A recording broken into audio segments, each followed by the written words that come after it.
თქვენი აზრით რა იყო ალიასკაზე პუტინის და ტრამპის შეხვედრა და მისი გავლენები თუ გრძელდება, იქ რაც მოილაპარაკეს მსოფლიოს თვალში ილუსტრაცია ოფიციალური განცხადებები არ გაკეთებულა, რა საკითხებზე ისაუბრეს და რაზე არა, ხო? მაგრამ ხედავთ მას შემდეგ დაიწყო პოლიტიკურად ქმედებები რუსეთმა თქვენითი ნაბიჯების გადადგმა დაიწყო და ასევე ამერიკულმა მხარემაც, ხო? და ამერიკულმა მხარემ საკმაოდ ხისტად დაიწყო ქმედებები და მაინტერესებს თქვენ როგორ შეაფასეთ მაშინდელი ტრამპის და პუტინის შეხვედრა, თქვენი შეფასება როგორი იყო ამ თემასთან დაკავშირებით? კი ბატონო, ძალიან მნიშვნელოვანია გვესმოდეს, რომ მულტიპოლარულ სამყაროში შევაბიჯეთ, რაც არ უნდა, ასე ვთქვათ, ის იყოს არააშკარა ეს და ზოგ ადამიანს აქვს შეხედულება, რომ არა ისევ, ასე ვთქვათ, იქნება ეს ერთპოლარული სამყარო, სადაც ამერიკის შეერთებული შტატები დომინირებს, რაღაცა მსოფლიო პოლიციერის როლს შეასრულებს. არა ბატონო ჩემო, მოუსინჯეს კბილი უკრაინაში რუსეთს, რაღაცა ეს ნახეს, აბა რამდენად მზად არის რუსეთი გამოდგა მზად. წარმატებით რაც არ უნდა მოეჩვენოს, რა ვთქვათ, არაგათვიცნობიერებულ მაყურებელს რუსეთი ვერ იგებს ომს, სამ დღეში უნდა გაემარჩა და რაღაცა ასეთი ზედაპირული შეფასებები, არა, რუსეთი წარმატებით იბრძვის. თქვენ ალბათ გულისხმობთ ბატონო გიორგი ტრამპის განცხადებას არჩევნების წინანდაც, რომ 24 საათში დაასრულებდა ომს რუსეთ-უკრაინას შორის. დაახლოებით მაგ ჭრილიდან საუბრობთ მე მგონი. გულისხმობ იმას, რომ აი ეს თქვათ ეს პროპაგანდისტული ნარატივი, რომ რუსეთს უნდა რატო სამ დღეში აეღო კიევი და აი რო ვერ მოახერხა, ესე იგი ძალიან სუსტი ქვეყანაა. მე მინდა გითხრათ, რომ 2014 წლის შემდეგ, როდესაც ცენტრალურ სადაზვერვო სააგენტომ მოაწყო უკრაინაში მაიდანი და ეს ხალხს გონია რომ ასე არ იყო და ეს ძალიან ეს თქვა დიდი კვლევები ჩატარდა, მათ შორის ოტავას უნივერსიტეტის პროფესორმა უკრაინელმა პროფესორმა ივან კაჩანოვსკიმ ჩაატარა კვლევა, სადაც პირდაპირ ასე ვთქვათ დეკლასიფიცირება მოხდა სხვა მასალები, სადაც გამოიკვეთა თუ პირდაპირ დაფინანსებები როგორ ფინანსდებოდა მაშინდელი უკრაინული ულტრანაციონალისტური ასე ვთქვათ ისინი დაჯგუფებები და ეს ნორმალურია ამერიკის შეერთებული შტატებისთვის. მოგეხსენებათ ამერიკის შეერთებული შტატებმა დაახლოებით 80 გადატრიალება მოახდინა მეორე მსოფლიო ომის შემდეგ სხვა ქვეყნებში, მათ შორის ირანშიც, ხა ირანია აქტუალური და ვიტყვი 1953 წელს. და აქედან გამომდინარე მაიდანიდან მოყოლებული რუსეთი ემზადებოდა 2022 წლისთვის.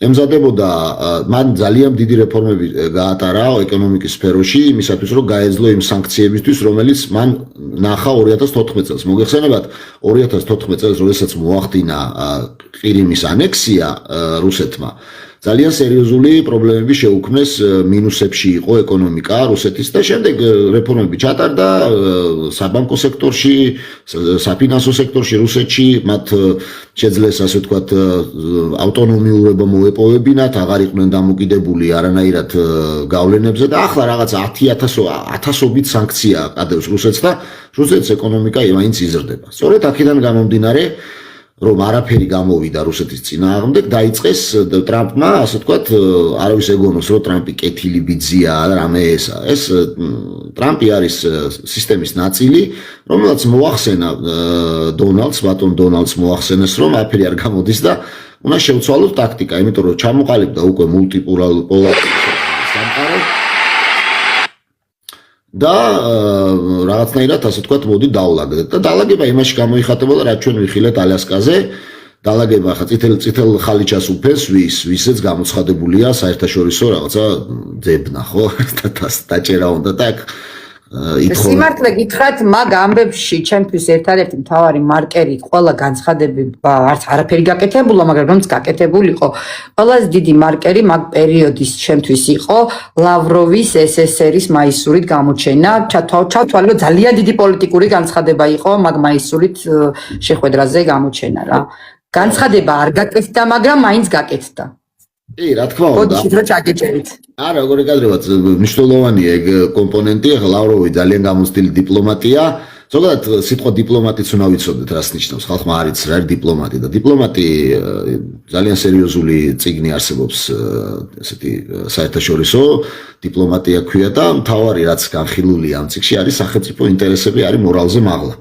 ეს უნდა კარგად ესმოდეს ჩვენს მაყურებელს, ყველას, ვინც ისმენს, რომ დიპლომატიის მთავარი თეზისი არის, რომ ამორალური სამყარო არის პოლიტიკა. და მთელი 800 გვერდი განიხილავენ მაკიავისეულ, ასე ვთქვათ, გადმოსახედებს პოლიტიკაში და აქედან გამომდინარე, ყველა მიცის, რომ არავით არის, აი, დღეს რო არის, რომ ღმერთო, ჩემო იქ ვიღაც ირანში ადამიანებს ხოცავენ და ასე შემდეგ, ან უკრაინაში ხალხი დახოცეს, ეს ყველაფერი არის მორგებული იმაზე, რომ ადამიანების ემოციებზე ითამაშონ და პარალელურად მათ გონებაში არის ბჭყალებში მაკიავისეული თეზისი მიზანი ამართლებს საშუალებებს. ანუ რა მიზანიც გაქვს, ყველა საშუალება მოსულა მიუხედავად იმისა, ადამიანი მოკვდება იქ თუ სხვა დაშავდება. ანუ რის თქმა მინდა, რომ პუტინმა ეს ყველაფერი კარგად იცის, პუტინი თავის ქვეყანას იცავს, მას ის არ დაუშვებდა ისეთ სტრატეგიულ ნაწილში, რომელიც როგორც არის შავი ზღვის ჩრდილოეთ ნაწილი, კერძოდ უკრაინა, რომ შესულიყო დასავლეთის გავლენის სფეროებში, როგორც ეხლა არ დაუშვებს არავინ ირანში არაფერს. მე მინდა პირდაპირ თქვა, რომ ირანი არის მაგ თემაზე გადმოვალთ, იმიტომ რომ მე თქვენთან რო არ მისაუბრია, ამიტომ მინდა რომ ჩამოწერილი მაგ პატარა ბავშვით ყოველი მნიშვნელოვანი სტუმრის დროს მე მუშაობ საკუთარ თავთან 4 ფურცელი მაქვს ნამუშევარი, სად შეიძლება წავიყვანო და ეს თემა ბოლოს მინდა, იმიტომ რომ ძალიან აქტუალური და ეხლა მიმდინარეობს პროცესები და მინდა რომ ამ თემაზე უფრო სიღრმისეულად გასაუბროთ, ამიტომ აღარ ჩავაკვეხე ამ საუბარში, ამ მონაკვეთში ეს საკითხი. ანუ ისი თქვა მინდა რომ მას რა ქვია ალიასკაზე ბიჭები დაჯდნენ და მოგეხსენებათ მაშინვე დაიწყო ამერიკის შეერთებულ შტატებმა გამოაქვეყნა ახალი სტრატეგია რომელშიც ეგრეთ წოდებული ტრამპის ახლა უწოდებენ ტრამპის დოქტრინას, მაგრამ ეს იყო დონროს პერიოდის ხო, როგორც ვიცი. ეგეც რო ახსნათ რა, მაგაზეც გქონდა შეკითხვა. 1823 წელს მონრო იყო ასეთი გვარად პრეზიდენტი, ჯეიმს მონრო, რომელმაც შეიმუშავა საკმაოდ სკანდალური, მაშინ არ მოეწონათ ეს ამერიკის შეერთებულ შტატებში დოქტრინა, რომლის მიხედვითაც მთელი დასავლეთ ნახევარსფერო არის ამერიკის შეერთებულ შტატების უკანა ეზო. რაც გამოიხატება იმაში, რომ ის არის სტრატეგიულად მნიშვნელოვანი, ასე ვთქვათ, სივრცე, სადაც უცხო ძალას მაშინ არ იყო რუსეთის ამბავი ხალხო, რომ იცოდეთ, არც რუსეთი იყო მაშინ, არც ჩინეთი იყო, ეს იყო საფრანგეთის წინააღმდეგ მიმართული დოქტრინა და სხვა ევროპული ქვეყნების წინააღმდეგ მიმართული დოქტრინა. მეხუთე პრეზიდენტის დროინდელ ხსნით ხალხო, ამერიკის მეხუთე პრეზიდენტის დროინდელ მსოფლიოზე და ამერიკაზე გვაქვს საუბარი. ესპანეთის და საფრანგეთის წინააღმდეგ იყო მიმართული, მოგეხსენებათ ესპანეთი მაშინ ფლობდა, ეხა არავის გასჩენია შეკითხვა რატო საუბრობს ნახევარი დასავლეთ ნახევარსფერო ესპანურად. ლათინური ამერიკა ესპანურად რატო საუბრობს ესპანელი ერია მან და არა ეს დამპყრობელი ერი ესპანეთი მაშინდელი შეჭრილი იყო მთლიანად ნახევარსფეროში და კუბა მაგალითად ესპანეთის დაპყრობილი იყო კუბა საკონტროლებდა ესპანეთი ფილიპინებს აკონტროლებდა ესპანეთი და ასე შემდეგ და მაგის წინააღმდეგ მონრო გამოვიდა ამ დოქტრინით რომ ეს ხალხი აქედან უნდა გავყაროთ ჩვენ და ეს დოქტრინა მოქმედებდა 1917 წლამდე სანამ პირველ მსოფლიო ომში დაიწყო მონაწილეობა ამერიკის შეერთებულმა შტატებმა. როდესაც გადმოჯდა ევროპაში, დამთავრდა ეს დოქტრინა და უკვე დაიწყო მსოფლიო ექსპანსია ამერიკის შეერთებულმა შტატებმა. და მეორე მსოფლიო ომის შემდეგ საერთოდ მთელი, ასე ვთქვათ, ბერლინის კედელის აშენების შემდეგ მთელი ევროპას აკონტროლებდა ორი დიდი სახელმწიფო, ეს იყო საბჭოთა კავშირი და ამერიკის შეერთებული შტატები. ასეთი ამბავი იყო და ეხლა მონროს დოქტრინა გადააკეთა ბატონმა დონალდ ტრამპმა დონროს დოქტრინად, იმიტომ რომ მას ხო უყვარს რომ თვითონ უნდა იყოს ყველაფრის ინიციატორი, ეხლა ნობელის პრემია ვერ მიიღო, მაგრამ ძალიან განაწყენებულია ამაზე, სხვათა შორის თუ მაგას გაიძახის რომ აიო იმან მიიღო, ამან მიიღო, მე რატო არ უნდა მივიღო, მეც მშვიდობის ტრედი ვარო, მაგრამ ეს მისი ასე ვთქვათ არჩევენ ასეთ ადამიანებს სხვათა შორის და ძალიან აწყობს ბატონო გიორგი, რადგან მშვიდობის მტრედობაზე მიდგა საუბარი, მოდით ახლა კიდე გავიხსენოთ ისრაელის და ირანის პატარა გაბრძოლება რომ მოხდა, ამერიკის როლი რა იყო ბოლო პერიოდში, აი ბოლო პერიოდის დარტყმები და გაბრძოლება სამხედრო სტრატეგიული ობიექტები რომ დაუბომბეს და თითქოს ბირთვული შექმნაში ხელი შეუშალეს ირანს. აი ეს პროცესიც რომ განიხილოთ, ესეც ხო ამერიკის ქვეშ მოხდა და ამერიკის გარეშე არ მომხდარა აქ არაფერი და ამაზეც მინდა რომ თქვათ რამდენი რამდენიმე სიტყვა. ხალხმა არ იცის რომ საერთოდ როგორი მომენტია იცით ხალხი ჩვენ რო ინფორმაციას ვიღებთ ჩვენ გგონია რომ ინფორმაციას ვიღებთ ამას ფილოსოფიაში რაც ხდება argument from silence ეწოდება რას ნიშნავს იცით ეს რაც არ მოგაწოდეს ინფორმაცია შენ გგონია რომ არ მოხდა ნახეთ რა საინტერესო თეზისია და რატო ამახვილებ ამაზე ყურადღებას ანუ რაღაცა არ გითხრეს და შენ გგონია რომ არ ხდება სინამდვილეში ირანზე დარტყმა სხვა რაღაცა იყო და არ გვითხრეს და მე მინდა მაყურებელმა იცოდეს ოღონდ უნდა აღვნიშნოთ რომ გამარჯვებას სამივე მხარე აღნიშნავდა ამერიკაც ირანიც და ისრაელიც სინამდვილეში რადგან ის აიათოლების ხელისუფლება დღესაც არის ირანში გაიმარჯვა ირანმა მინდა გითხრათ რომ ამერიკის შეერთებულმა შტატებმა შეაჩერა ეს ომი არა იმიტომ რომ რაღაცა გაუნადგურა ყველა ასე ვთქვათ ისინი ხო ეს ატომური მიმართულების ისინი არა მაგიტო არ მომხდარა ეს გააჩერა იმიტომ რომ ძალიან სერიოზულ დარტყმას აყენებდა ირანი ისრაელს ბალისტიკური რაკეტებით ჰიპერბგერითი რაკეტებით რამოდენიმე ისეთი დარტყმა მიაყენა თავდაცვის სამინისტრო გაუნადგურა ამას არ მოგიყვებიან მითიც ჩამოიშალა კინის გუმბათის შესახებ ფაქტია კინის გუმბათის ამბავი არის კარგად უნდა ესმოდეს თუ გადაიტვირთა ეგ და თავდაცვით საშუალება იგი ვეღარ რეაგირებს და გადატვირთა იმან ირანმა რითი შაჰიდებით ესეთი დრონებით და შემდეგ დაარტყა უკვე სხვა ბალისტიკური რაკეტებით და შესაბამისად დარჩა დაუცველი ვეღარავინ ვერ უშველი და აქედან გამომდინარე ამერიკის შეერთებულ შტატებს ახლა იმდენი ძალა აქვს რომ ვერ მოიგოს ომი მაგრამ გააჩეროს ომი და გააჩერეს ეს ომი ძვირფასო მეგობრებო და დღესაც არაფერი ირანს ასე ვთქვათ არ დიდი არაფერი არ ემუქრება შიგნიდან თუ დაინგრევა ირანი გარედან ირანის დანგრევა თითქმის პრაქტიკულად შეუძლებელია იმიტომ რომ დღეს უკვე ირანი მარტო არ არის ირანს პაკისტანი ყავს გვერდზე ირანის დაშლა თურქეთს არ აწყობს იმიტომ რომ მან სხვა ანკლავებია ქურთისტანის და ასე შემდეგ და ქურთისტანი დიდი თავის ტკივილია მაგალითად თურქეთისთვის არავინ არ მისცემს ახლა უფლებას ირანს რომ ისე ჩამოიშალოს რომ დაიშალოს მარტივ მომრავლებად ბევრს აწყობს მაგრამ ბევრს არ აწყობს აქედან გამომდინარე ძალიან რთული იქნება ირანში ახლა ფერად რევოლუციას ცდილობდნენ ცოტა ახლა შენელდა ბატონო გიორგი მაგ თემაზე სანამ გადავალთ მანამდე კიდევ მოხდა ერთი ფაქტორი ხო და ესე დაგისვათ შეკითხვას და მე მთლიანად ირანზე გადმოვერთოთ უკვე ბოლო პროცესებზე თქვენი აზრით რას ნიშნავს ამერიკის სპეცოპერაცია გარიგება გატაცება თუ ჩაბარება მადუროს წინააღმდეგ ვენესუელაში მომხდარი ფაქტი რას ნიშნავს ეს რომ ახსნათ თქვენი პოზიცია რომ დააფიქსიროთ მაყურებელთან და მე უკვე სიღრმისეულად გადმოვიდეთ ირანზე და იმ პროცესების გავლენა რა შეიძლება იყოს საქართველოს ხალხმა ისე კიდე ვიმეორებ ხალხს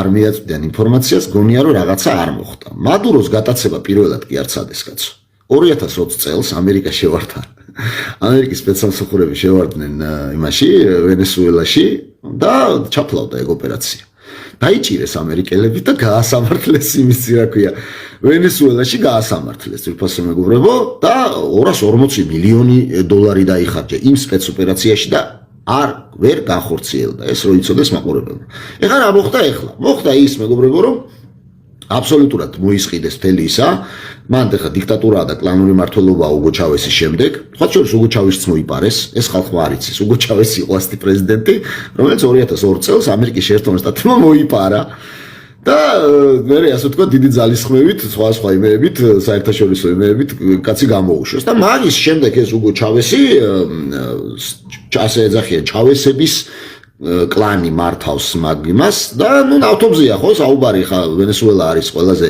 დიდარი ქვეყანა მსოფლიოში ნავთობის მარაგებით და არავინ არ მალავს ხა ტრამპი და გამოვიდა და ყოველ მეორე სიტყვაში ნავთობის გაიძახოდა ხო არ არის ეს დასამალი ხოლო კიდე ერთი რამე მინდა აღვნიშნო აი რო ამბობენ დღეს გამოდის ხალხი რომ აი ბატონო გიორგი მხოლოდ ნახეთ ნავთობის პრობლემა და საკითხი იყო მანდ ამერიკისთვის გადასაჭრელი ამ ფაქტორით თუ რამე სხვა კიდევ იყო ეგ მაინტერესებს ეკონომიკური ფაქტორი იყო უფრო თუ პოლიტიკური როგორ არის იცით აი ეს მონროს დოქტრინა რო ახსენეთ მონროს დოქტრინის განხორციელება მიმდინარეობს ახლა ანუ თელი ის უნდა პანამის არხის დაბრუნება გრენლანდიის მიმართულება აქ მერე კოლუმბიას და აი გრენლანდიაზეც ჩაუღრმავდით რა მაგ თემაშივე კი, აი ნახეთ მეგობრებო, აი ნახეთ როგორი ამბავია. კიდევ მეორე რამხელა მნიშვნელობა აქვს ისტორიის კარგად ცოდნას. 1999 წელს ამერიკის შეერთებული შტატები შევარდა პანამაში. ეს ხალხმა არ იცის. პანამაში შევარდა 15000-ის მოკლა ამერიკის შეერთებული შტატებმა პანამაში. 30000-იანი ჯარით შევარდა, დაგმოეს გაერომ და რა ქნა იცით შიგნით? მოიპარა ამერიკის შეერთებული შტატებმა, მოიტაცა ნორიეგა, ასეთი პიროვნება იყო, რომელიც თვითონ დასვა ცენტრალურ სადაზვერვო სააგენტო თავის დროზე დასვა პანამის არხის საკონტროლებლად და ნორიეგამ მოახდინა პანამის არხის ნაციონალიზაცია. და მოიპარა ეს ნორიეგა და 40 წლით მიუსაჯა პატიმრობა ამერიკის შეერთებულ შტატებში ზის ეკაცი, არ ვიცი ცოცხალია თუ არა სიმართლე გითხრათ, მაგრამ ასე მოიქცა. ანუ რის თქმა მინდა იცით რომ საერთაშორისო სამართალი არ არსებობს დღისა მის დაარსებისა. არ შეუშლია, ასევე ესეთი მოსაზრება არის, რომ აი ადრე ცოტა ნიღბავდა თურმე ამერიკა და რავი, აი პანამაში რო შევარდა, საერთოდ არ შეუნიღბავს, მიადგა გემებით, დახოცა ხალხი, დაიპყრო ქვეყანა, გააკონტროლა პანამის არხი, მოიპარა კაცი, გაასამართლა და ჭყალებში გაასროგა. ანუ რის თქმა მინდა რომ ამერიკის შეერთებული შტატების რას შეუძლია კარგად, ეს არის ფანტასტიკური რბილი ძალა აქვს. ისე ლამაზად ნიღბავს თავის ქმედებებს ისტორიაში, ისტორიის განმავლობაში, რომ ადამიანები გონიათ, რომ ამერიკის შეერთებული შტატები მშვიდობის მტრედია და დემოკრატიას ამყარებს. თუმცა 70-ზე მეტ ქვეყანაში არის შეჭრილი მეორე მსოფლიო ომის შემდეგ. ერთ-ერთი იყო ვენესუელა ახლა და ეს სრულიად ნორმალური მოვლენა ამისთვის, უბრალოდ ტრამპი არის ესეთი არაფერს არ დიპლომატია არ იცის ამ კაცმა, ბიზნესმენია რაღაცა და პირდაპირ ამბობს რომ მე შევარდი რა მომყარებ წესრიგს ჩემს ნახე უკანა ეზოში, შენ ხარ ჩემი ბატონი და ამ უკანა ეზოში ახლა აი შევალ მე რაღაც ქვეყანაში მოვიპარავ ცოლიანა, მეუღლიანა მოვიტაცებ, ის მეუღლე რა შუაში იყო დღემდე არ ვიცი რა, იმ ხალხს რას ერჩიან არ ვიცი, აი მართლა მაგიტომ გამიჩნდა ეგეთი კითხვა, ჩაბარება, გატაცება, გარიგება თუ სპეცოპერაცია მეთქი, იმიტომ რომ ნახეთ მეუღლესთან ერთად მოიპარეს კაცი და რაც მთავარია და აღსანიშნავია, ეს ყველაფერი მოხდა უსისხლოდ, ეგ უნდა აღვნიშნოთ, ხო? სხვა შემთხვევებში სისხლით მომხდარა ხოლმე ამერიკის მხრიდან მსგავსი ქმედებები. თხოვნა მაქვს კომენტარებში ცენზურა დაიცავით, ძალიან გთხოვთ, არ მინდა ბევრი დამებლოკოს და შემომებლოკოს ხელში და გააკონტროლეთ საკუთარი ტერმინოლოგია, როგორ დაწერთ კომენტარს. მე მოუწოდებ მაყურებელს, რომ მე სიტყვებზე არავინ არ მენდოს, მე აქ რაღაცებს ვსაუბრობ, რომელიც ხალხმა არ იცის და მე მინდა რომ გადაამოწმოთ ინფორმაცია და მაგალითად აი ძალიან ChatGPT-ა ძალიან იმაში ხო მოდაში. რა მოხდა 1999 წლის დეკემბერში პანამაში. და იქ დოკუმენტურად მოგიყრით საოცარ ციფრებს, როგორ დაიპყრო ამერიკის შეერთებული პანამა. ანუ რის თქმა მინდა რა რომ ამერიკის შეერთებული შტატები არის ჩვეულებრივი იმპერიული ძალა, როგორც რუსეთი და ყველაზე ნაკლები იმპერიული ძალა დღესდღეობით არის ჩინეთი. ჩინეთი ბოლო საუკუნეების განმავლობაში არასდროს არსად თითქმის არ შევარდნილა. ბევრმა არ იცის რომ ჩინეთის კედელი რო არის ეს ცნობილი ჩინეთის კედელი, უნდა იცოდეს მაყურებელმა რომ ჩინეთმა ეს ააშენა ეს კედელი, იცით რისთვის? იმისთვის რომ თვითონ არ გასულიყო გარეთ. ხალხმა არ იცის. მათ კულტურაში, ჩინეთის კულტურა, მათ ასე ვთქვათ, რელიგიურ და ფსოფხედველურ გადმოსახედში, ჩინეთი არის ცენტრი, ესე ეძახიან, ცენტრია კულტურის და ეს ცენტრი უნდა შეინახონ. ამიტომ კედელი ააშენეს არა მარტო თავდაცვისთვის, არამედ იმისთვის, რომ თვითონ არ დაესხან არავის თავს. მინდა გითხრათ, რომ მათ პერიოდები ჰქონდათ ისტორიაში, როცა შეეძლოთ ძალიან მარტივად მოეხდინათ ოკუპაცია. მარტივად შეხედეთ მეგობრებო, ყველას მოგიწოდებთ რა. სოფლიოში გადახედეთ, რომელი დიდი ქვეყნების ენები არის გავრცელებული. აი მაგალითად, ჩინური, სადმე ჩინურად სხვა ქვეყნებში საუბრობენ ჩინეთის გარდა? არა. ინგლისურად? ნახევარი სოფლიო ინგლისურად საუბრობენ. ესპანურად? ოღონდ საერთაშორისო ენის ფორმატში აქვს შეფუთული საერთაშორისო ენა და მაგიტომო. ანუ კოლონიალური წარსული მათი უზრუნველყოფს იმას, რომ დღეს ძალიან გავრცელებული ენებია. აი, რატომ უნდა საუბრობდნენ ახალ ზელანდიაში ინგლისურად? ვინმე დაფიქრებულა? სად ახალი ზელანდია? ახალი ზელანდია არის ფაქტიურად იგივე მანძილზე, რაც რავი, თვარე ამერიკის შეერთებული შტატებიდან. რატო საუბრობს? იმიტომ რომ ექსპანსიას ახდენდა ჯერ ბრიტანეთის იმპერია, შემდეგ ამერიკის იმპერია, ანგლო-ამერიკული კავშირი, ასე ვთქვათ, ამას ეძახიან, აი ჩრდილო-ატლანტიკური ალიანსი ნატო არის ანგლო-ამერიკული ატლანტიკის ოკეანის ალიანსია. ეს ალიანსი არის დაფარებული სწორედ აი ამ ექსპანსიონისტურ იმპერიალისტურ მსოფლმხედველობაზე, რომელსაც სახელი აქვს. მე მინდა ვაცნობო ჩვენს მაყურებელს, ამას ქვია Manifest Destiny. Manifest Destiny არის ამერიკის შეერთებული შტატების მთავარი, ასე ვთქვათ, იდეოლოგია, ესეც ChatGPT-ში დაწერეთ Manifest Destiny და გეტყვით რა არის. ეს არის იდეოლოგია, რომ მათ წამთ რელიგიურ დონეზე, რომ აუცილებელი არის ანგლო-ამერიკული ცივილიზაციის გაფართოება მსოფლიოში. იგივე იდეოლოგია აქვს რუსეთს. რუსეთს აქვს მესამე რომის იდეოლოგია, ხო? ევრაზიული გაფართოების მესამე რომის. რომის იდეოლოგია რას ნიშნავს? იმპერიალისტური რომის იდეოლოგია. მაგრამ ჩვენ ორივე მხარის იდეოლოგია კარგად უნდა ვიცოდეთ და აი ეს ხდება დასავლეთ ნახევარსფეროში, მათ შორის ვენესუელაში და ნავთობით უწყობს ხელს. ბატონო გიორგი, ნახეთ რა თქვა მინდა ეხლა, რადგან ამ ყველაფერზე ვისაუბრეთ და ტრამპის ამბიციებზე, გრენლანდიაზე ამერიკის ან ზოგადად ტრამპის ამბიციაზეც მინდა ისაუბროთ, რა არის პოლიტიკურად, რა განცხადება არის პოლიტიკური, რა ნაბიჯი არის ტრამპის მხრიდან გრენლანდიაზე, რომ აქვს უკვე ამბიციები და მთელ ამ ბავშვია. გრენლანდია არის მეგობრებო, საერთოდ გეოპოლიტიკაში ახლა რაც ვილაპარაკე, ეს არის ეპიზოდები, მაგრამ არის სქემები გეოპოლიტიკური, რასაც ქვია ჰარტლენდის თეორია, რიმლენდის თეორია, ბუფერული სივრცეების თეორია და ასე შემდეგ. აი მაგალითად ანგლო-ამერიკული იმპერიის გადმოსახედიდან სამყარო იყოფა სამ ნახევარმთვარედ, ასე უწოდებენ თითო ნახევარმთვარე. პირველი ნახევარმთვარე არის გულმიწა. ეს არის უკრაინის კარპატებიდან დაწყებული ტერიტორია, რომელიც მთავრდება ურალთან. და ასევე ჩინეთ-მონღოლეთი, ყაზახეთის ნაწილს მოიცავს.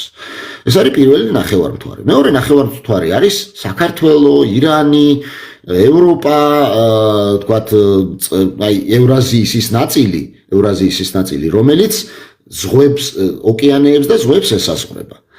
და მესამე ნახევარსფეროარი დანარჩენი ყველაფერი.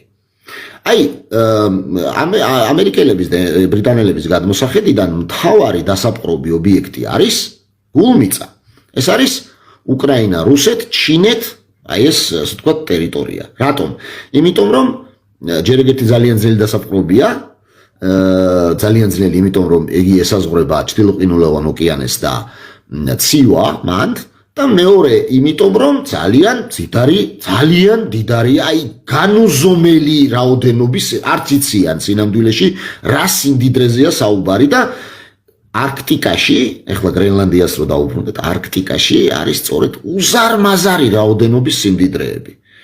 და აქედან გამომდინარე, ხო გრენლანდია მარტო სტრატეგიულად განლაგებული გეოგრაფიული არეალი კი არ არის, იგი არის უმდიდრესი გაზით, ნავთობით, სხვადასხვა საოცარი მინერალებით, აი ჩიპებს რითიც ამზადებენ, ჩიპების დასამზადებელი მინერალებით არის სავსე.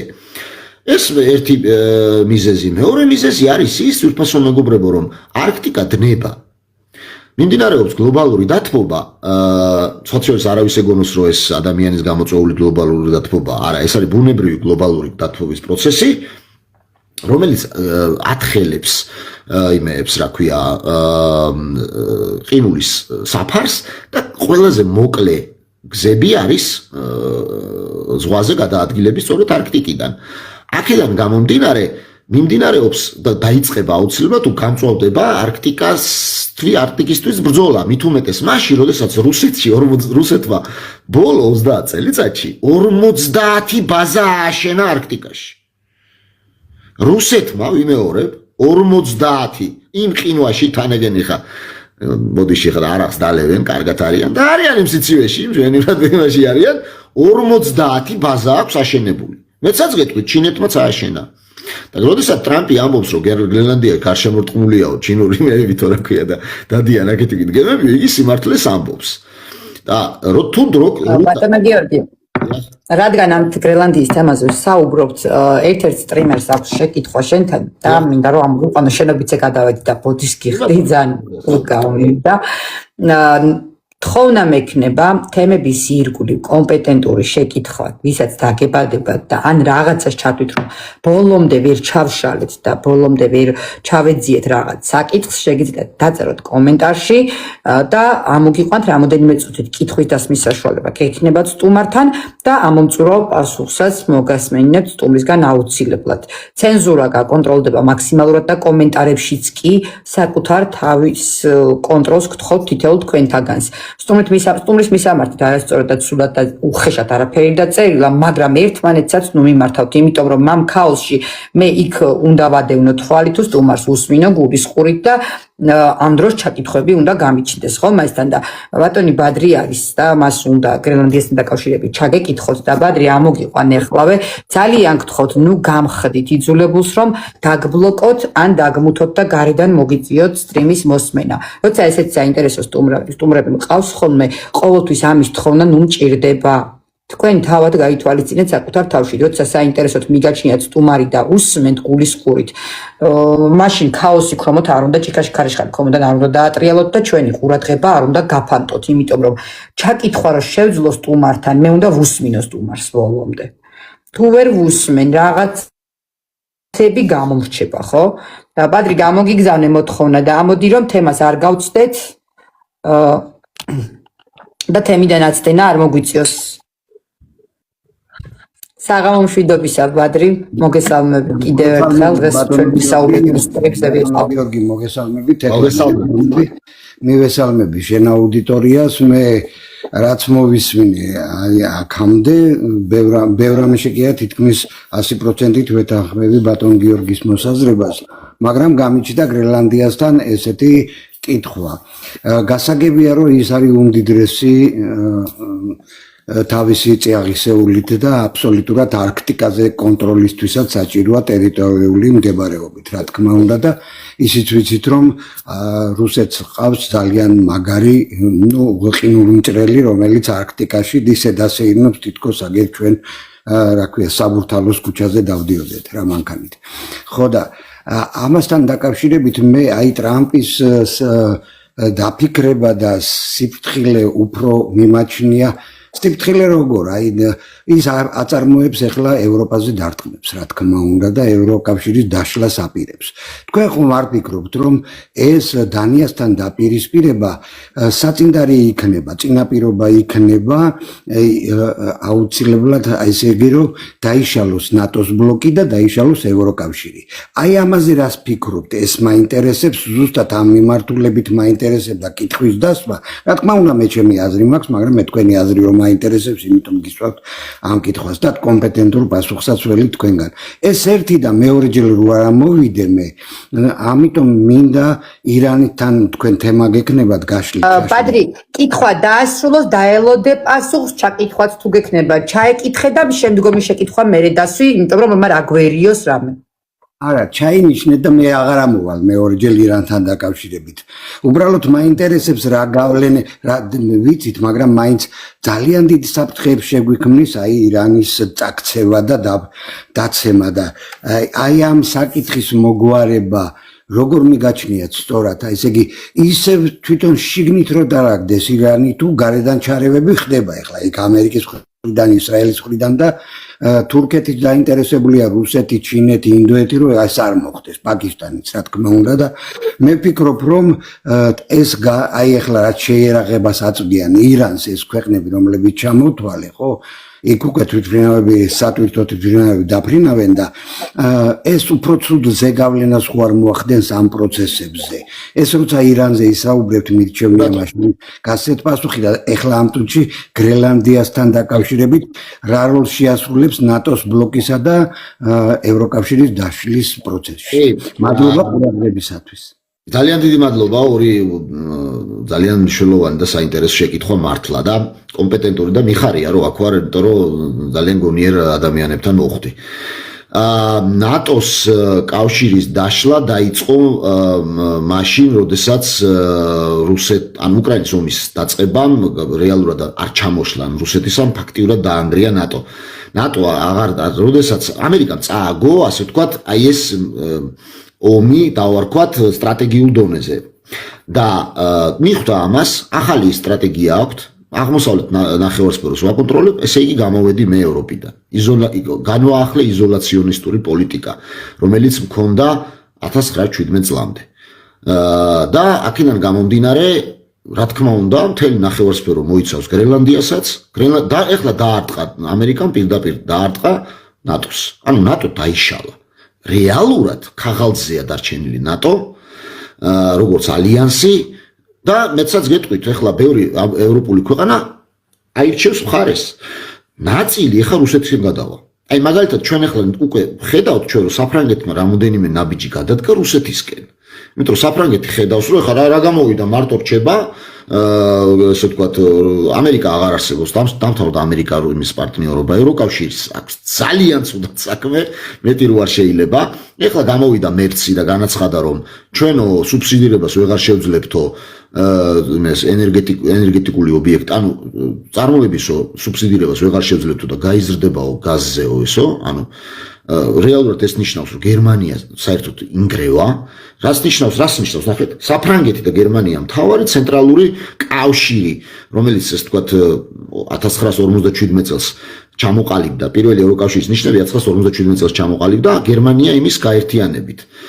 ინგრევა ეს კავშირი, ისეთი რაღაცები მოისმინე უკვე, რომ გერმანია, ეს რა ქვია, საფრანგეთმა ხმაურად თქვა, რომ შეშფოთებულია იმ ფაქტით, რომ გერმანია ძლიერდება.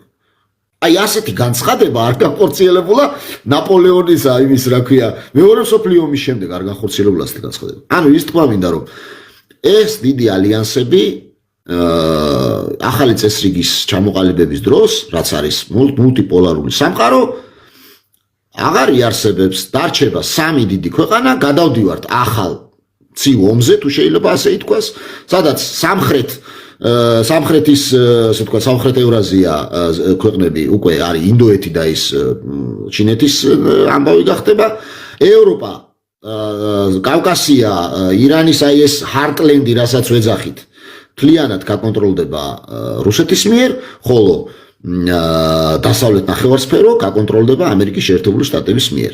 ბრძოლები იქნება, იმიტომ რომ როდესაც მშობიარობა მიმდინარეობს ახალი მსოფლიო მოწყობის, იქ ტკივილები არის ისეთი, რომ სისხლიც უნდა დაიღვაროს. დაიღვრება სისხლი, მათ შორის ისრაელის აქტიურობით, მათ შორის სადღაც შეიძლება ინდოეთის მიმართულებით რაღაც იქნება ასეთი, მაგრამ საბოლოო ჯამში უკვე ჩამოყალიბებულია კონტურები თუ როგორ იქნება. ამ კონტურებში არ ზის ნატო, არც ევროკავშირი არ ზის. მხოლოდ დროის საკითხია. 2030 წლამდე ევროკავშირი ნატო უკვე დაშლილია და ევროკავშირს აი ვიცი რამოდენიმე წელიწადში ძალიან მაღალი ალბათობით ესეც ასე ვთქვათ დაასრულებს არსებობას. მე ვფიქრობ ფორმალობად დარჩა ესეც ფურცელზე სიმართლე რომ ვთქვათ, იმიტომ რომ თავიდან ბოლომდე ამერიკის დირექტივების მიხედვით მოქმედებდა ხოლმე და ეხლა ამერიკის დირექტივებს ჩამოცილდნენ და ერთმანეთთან წინააღმდეგობაში არიან აშკარად. აი ესეთი ის იყო დიდი გეოპოლიტიკოსი კარლ ჰაუსჰოფერი იყო, გერმანიის მამა, გეოპოლიტიკის მამა, რომელიც ეხვეწებოდა გერმანიას და დეგოლი ვიცით ხო, საფრანგეთის დიდი პრეზიდენტი. ეს ორი ადამიანი ძალიან ნათლად გამოხატავდა თავის ნაწერებში, ვინც კითხულობს მათ შრომებს, რომ რუსეთის გარეშე ევროპა ვერ იარსებებს. რადგან ევროპას არა აქვს რესურსები, არა აქვს საშუალება, რომ იყოს ცენტრი. მაგის საშუალება მხოლოდ პერიფერია გაიქნებაო და ისე აგიხდეთ ყველაფერი. მას შემდეგ რაც ანგლო-ამერიკულმა სამყარომ დაიპყრო ევროპა, ელიტები გაზარდა. მათ გაზარდეს ელიტები, ეს მერცი და ეს მაკრონი და ეს ხალხი, ეს მათი გაზრდილი ელიტებია. აი, ხოცით ეს რო იციან ხოლმე თქვა, რომ აი რა კარგი, აი ამერიკაში გაცვლით პროგრამაზე უფასოდ გვიწევენ, როგორ გვეხმარებიან. ესენი კი არ გეხმარებიან, ისინი ზდიან ელიტებს. იმისათვის შემდეგ მოემსახურო მათ ინტერესებს. და ჩვენ საქართველოში გაგვიზარდეს ეს ელიტები, ყველა ვინც არის ელიტები მათი გაზრდილია, სხვა ყველას მათ ქვეყნებშია დამთავრებული უნივერსიტეტები, პროფესორები არიან გამხდრები და ასე შემდეგ და პროპაგანდისტებად გამოგვიზარდეს. საკუთარი პროპაგანდის გამავრცელებლებად საქართველოში შემდგომ. კი, ხო, ანუ ეს არის რბილი ძალა, მეტი არაფერი არ არის, ეს წყინვალე შრომებია რბილ ძალაზე. ვთქვათ, ამერიკელების ფანტასტიკური ისინია, soft power, წაიკითხეთ, ეს არის პირდაპირ უწერიათ რა დონეებს ელიტების ზრდის პროცესი როგორ მიმდინარეობს, შუა ელიტების ზრდის პროცესი როგორ მიმდინარეობს და ასე შემდეგ. აი ეს გაცვლითი პროგრამები მაგისტვის იყო. აქედან გამომდინარე, დღეს უკვე, როდესაც გავიდა ამერიკის შეერთებული შტატები ამ სივრციდან, ხო? ნატო რა არის? ნატო კიდევ ვიმეორებ, არის ამერიკის შექმნილი ალიანსი. როდესაც ამერიკა გამოდის ამერიკიდან, ხტევის აღარ იარსებებს. შესაბამისად, თითქმის დედუქციური, ანუ უზუსტესი ლოგიკით შეგვიძლია ვთქვათ, რომ ნატო ჩაილუს წყალდალია. კარგი იყო ნატოს შეფასება. გიორგი, მადლობა ესეთი კონსტრუქციული საუბრისათვის და ესეთი პასუხისათვის, ამომწურავი პასუხისათვის და აი ის ირანთან დაკავშირებით დარჩი, მოდი ახლა ირანის თემაზე გადავა გიორგი და როგორც კი მივა იმ ეტაპამდე მე უკვე შენ თვითონ გაუკეთე ჩაკითხვა ჯობია, იმიტომ რომ შეიძლება რაღაცა ისეთი მე გამომრჩეს რა პოლუსზეც შენ გინდა რომ გააკეთო აქცენტი და ჩაეკითხე მაგ თემაზე და მე ჩაგიშვებ. კი ბატონო, ირანი არის დავიწყოთ ხო ირანზე საუბარი ბატონო ბოდახალთ. ესე ჯობია უკვე. ირანი ყოველთვის იყო ერთ-ერთი უნიშნულოვანესი ადგილი როგორც ჰარტლენდისთვის, ისე წყლის ცივილიზაციებისთვის. ახლა რა არის წყლის ცივილიზაცია, საზღვაო ცივილიზაციები. ეს არის ცივილიზაციები, რომლებიც ინდუსტრიული რევოლუციის, მეორე ინდუსტრიული რევოლუციის დროს წყლით გადაადგილდებოდა და დაიპყრეს მთელი მსოფლიო. ეს არის ძირითადად ბრიტანეთის იმპერია იყო. და ირანი არის სტრატეგიული ადგილი ჰარტლენდში ავღანეთიც სხვათა შორის. არის შესასვლელი კარიბჭე თბილი წყლებიდან, კარიბჭე არის რუსეთისკენ და ჰარტლენდისკენ. და რუსეთისთვის კი შავი ზღვა და ირანი არის გასასვლელი ინდოეთის ოკეანეს. არის ჯავახარის პორტი ახლა, რომელიც მოქმედებს უკვე, მაგრამ მთელი დატვირთვით არა, რომლითაც გადის რუსეთის სხვა საქონელი ინდოეთში. და ინდოეთიდან შემოდის პირიქით ამ პორტით. ანუ არც ინდოეთს, არც პაკისტანს, ეს საოცარია პაკისტანის და ინდოეთის ინტერესები ემთხვევა აქ. ესენი გადაესტრები არიან და სხვა შორის პაკისტანი ბრიტანეთმა შეუქმნა ინდოეთს, რომ მუდმივად აკონტროლოს, დაყავიდა იბატონოს პრინციპით. და ირანი არის აი ეს თქვა, აი ეს მაგ მარტო ნავთობი კი არ არის, არა და ძალიან მაღალი ხარისხის ნავთობია, ვენესუელაზე მაღალი ხარისხის ნავთობია ირანში და ირანი არის მესამე ადგილზე მსოფლიოში, როგორც მარაგებით, ასევე მოპოვებით. და ანუ რამხელა ინტერესია, ნახეთ, კარიბჭეა დატვირთული იმით, რა ქვია, ნავთობით, კარიბჭე როგორც ერთი მხარისთვის ისე კარი, ანუ ხან ესე იღება, ხან ისე იღება. ინდოეთის ოკეანე, რუსეთი, წყლის ცივილიზაციები და ყველა აი გადაჯაჭვულია ამ ადგილას. და თან არის ძალიან ასე ვთქვათ მნიშვნელოვანი ის სრუტეები, რომელსაც იგი აკონტროლებს. მას ირანს შეუძლია ძალიან დიდი პროცენტი იმის გადაკეტოს მნიშვნელოვანი სრუტეები და გააძვიროს ნავთობი, რაღაცა პრობლემები შექმნას მსოფლიო ეკონომიკაში. ამიტომ მისი კონტროლი ყველას აინტერესებს. და ეხლა მიმდინარეობს, ცაცხრა კიდევ ვიმეორებ, მაგრამ მიმდინარეობს ტიპიური ფერადი რევოლუცია. საიდან ვიცით რომ ფერადი რევოლუცია მიმდინარეობს? იქიდან რომ ლოგოები გამოჩნდა მუშტი. ერთ-ერთი მუშტი რა არის? კმარა ვისაც ახსოვს, უნდა ახსოვდეს რა არის ეს. ეს არის ჯინ შარპის მეთოდოლოგია. ხელწერას საკვირდებით თქვენ პოლიტიკურ ხელწერას და მაგიდან გამომდინარე აყოთ ამ შარპი ბოსტონის უნივერსიტეტის პროფესორი, რომელმაც მოიგონა წყალებში ფერადი რევოლუციები, რომელიც გატესტეს იუგოსლავიაში მილოშევიჩის ჩამოგდებისას. ჩვენთან გატესტეს შევარდნაძის ჩამოგდებისას. ნარინჯისფერი რევოლუციაში გატესტეს უკრაინაში. ტიტების რევოლუციაში გატესტეს შუა აზიაში. არაბულ გაზაფხულზე გატესტეს არაბეთში და ასე შემდეგ. და მუშაობს. ჩვენთან აღარ გამოვიდათ აქაც აპირებდნენ ეხლა, მაგრამ არ გამოძდით, იმიტომ რომ ყველამ გაიგო ეს როგორ მუშაობს ეს ემოციებზე. ხო, მაიდანი დამავიწყდა უკრაინაში, მაიდანი, ოღონდ მაიდანში პირდაპირ თვითონ ასე ვთქვათ დაქირავებული ხალხი ხოცავდა მაიდანზე ხალხს უკრაინელებს და დაბრალდა იანუკოვიჩი და მე გადააგდეს. მაგრამ უკრაინაშიც, ირანშიც ეხლა მიმდინარეობს ეგ პროცესი. ჩვენ არ გვაწყობს ირანში დესტაბილიზაცია. რატომ? იმიტომ რომ ხალხმა არ იცის, რომ ერთადერთი ქვეყანაა ირანი, რომელიც აჩერებს ეგრეთ წოდებულ თურანის პროექტს, დიდი თურანის პროექტს, რომელიც აკავშირებს ბრიტანეთის პროექტია, აკავშირებს ეგრეთ წოდებულ თურქმანულ ტომებს ერთმანეთთან შავი ზღვიდან მოყოლებული შუა აზიამდე ურალის მთებამდე. ეს პროექტი არის აი სომხეთის ქვემოთ უნდა გაიაროს ახლა იმან ესე თქმა, ხო, ეს ტრამპის დერეფანი რო უწოდეს ახლა აი კორიდორს, ხო?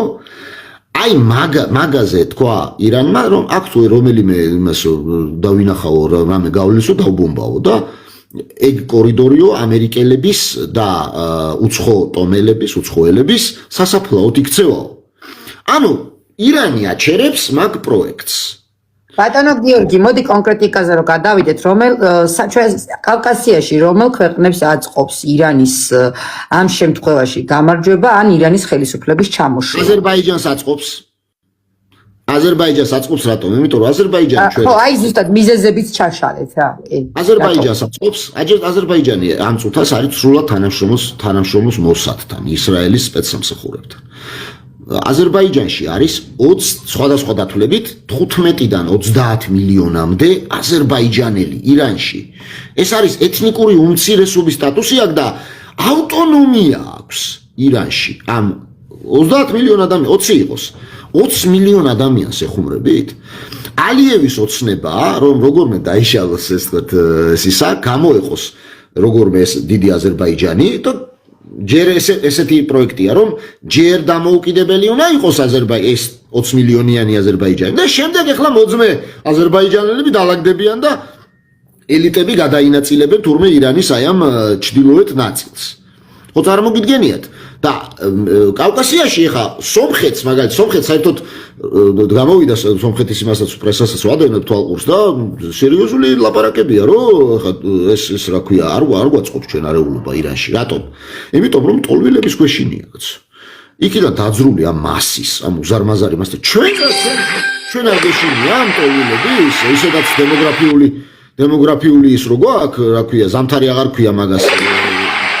ყინვარო გვაქვს და შემოდინებები რო არავინ რო არ ცდილობს რო გააჩეროს. ანუ შობადობა უფრო ნაკლებია ვიდრე შობადობა, აბორტის რაოდენობა, რა ქვია, ქვეყნიდან გადინებული მოსახლეობა, ემიგრაცია, იმიგრაცია, ეს ყველაფერი ჩვენ გვიქადის რა ვიცი, რამოდენიმე წელიწადში სამწუხაროდ შეიძლება კატასტროფით დასრულდეს. რასაც სხვა დიდი სახელმწიფოები გაუძლებს ჩვენი ქვეყანა ამას ასევე გაუძლებს. დამატებით ახლა ირანიდან კიდე ტოლვილების შემოდინება, ეს ხო იქნება კატასტროფა. ჩვენ არანაირი ეკონომიკური ან დემოგრაფიული რესურსი არ გვაქვს ამ ხალხს რაღაცები გაუკეთოთ და აზერბაიჯანი კიდე რა ვიცი დაალაგდება თავისი აზერბაიჯანთან და სომხეთის გავლით აქ ხალხი შემოვა. ამიტომ ეგ მეორე მიზეზი, ანუ თურანის პროექტი პირველი მიზეზი. ეხლა თურანის პროექტს რო აჩერებს ირანი, ამაზე მინდა ცოტა გავამახვილო ყურადღება. თუ დაიშალა ირანი ხალხო და თურანის პროექტი გაძლიერდება აუცილებლად ეს რეზა ფეხლევი თუ დაჯდა იმაში, ხო, ხელისუფლებაში, რეზა ფეხლევი, საერთოდ ფეხლევები უნდა იცოდეს ხალხმა ვინ არის, მაგასაც მოუყვები. მე რუსეთი შემოვა საქართველოში. რუსეთს აღარ დარჩება. ანუ ეს უნდა იცოდეს ქართველმა. იმატებს უზომოდ რისკი. უკვე დაიწყეს რუსებმა მაგაზე ლაპარაკი. გაჟღერდა უკვე. მაშინ როცა ქართულ მხარესთან საუბარზე პირდაპირ უარი გამოვიდა მათი მხრიდან ფაქტია. რა თქმა უნდა. ნახეთ რა ხდება. ისინი ეხლა გაჩუმდებიან. ეხლა აღარ ილაპარაკებენ მაგაზე. სანამ შანსები იყო, მანამდე უნდა გამოგვეყენებინა. ნახეთ, ირანის დაძაბულობის ფონზე რუსეთი ჩვენს მიმართ აგრესიულ რიტორიკას გააძლიერებს. იმიტომ რომ ბუფერი ჭირდება. იქ თუ დასავლეთმა გაიმარჯვა, სამხრეთის კორიდორი თუ ჩაუვარდა რუსეთს, ფორსპოტი და აქ დაჯდა იქ ის რა ქვია, ნახეთ რა ხდება სომხეთში პროდასავლური ძალაა. ირანი თუ პროდასავლური გახდა და რეზა ფეხლევი პირდაპირ აგენტია რეზა ფეხლევი კაცო, ნიუ-იორკში ცხოვრობს, ამერიკაში ცხოვრობს. დასვეს ხო? მაგის მამაც პირდაპირ აგენტი იყო, მაგას მოუყვები ხა ის მოსადეყი რო ჩამოაგდეს 53 წელს. ეგ ძალიან საინტერესო თემაა. და ეს რა ქვია, რუსეთს რა დარჩენია და უნდა მასაკნას რა ქვია, როგორც პოლონეთი გაიყვეს ჰიტლერმა და იმან რა ქვია, სტალინმა, ეგრე გაიყოფენ, შემოვა ნახევარს დაიკავებს რუსეთი და შეიქმნის ბუფერს.